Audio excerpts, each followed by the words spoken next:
ಅಮ್ಮ ಎಂದರೆ ಸಾಕು ಕಂದ ಎನ್ನುತ್ತ ಬಂದು ಪೋರೆವಳು ತಾಯಿಲ್ಲಿ ನಮ್ಮ ಕಣ್ಣಲ್ಲಿ ಹನಿವ ನೋವ ಬಿಂದುಗಳನ್ನು ತೋಡೆವಳು ಮಮತೆಯಲಿ. ಶ್ರೀ ಹುಲಿಗಿ ಧಾಮವಿದು ಭುವಿ ಕೈಲಾಸ, ಈ ಧಾಮದ ಮಣ್ಣಲ್ಲಿದೆ ಎಂದು ಹರುಷ. ಮಾದೇವಿಯ ಕರದಲ್ಲಿದೆ ತಾಯಿಯ ಸ್ಪರ್ಶ, ಈ ಸ್ಪರ್ಶವ ಪಡೆಯೋಣ ವರುಷ ವರುಷ. ಬಂದು ಸೇರಿ ಭಕ್ತಿಯಲಿ ಹುಲಿಗಿಯ ಜಾತ್ರೆಯಲಿ, ಭಕ್ತಿ ಭಾವದಿ ಪೂಜಿಸಿರಿ ಹುಲಿಗಾಂಬೆಯ.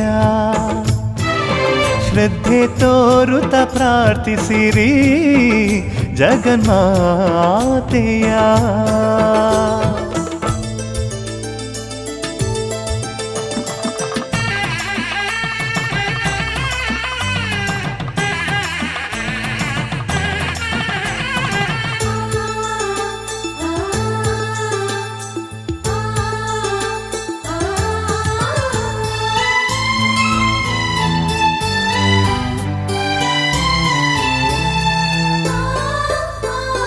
ಚಕ್ರ ಸಾಲಿಗ್ರಾಮ ರೂಪದಿ ಧರೆಯಲ್ಲಿ ಮೂಡಿ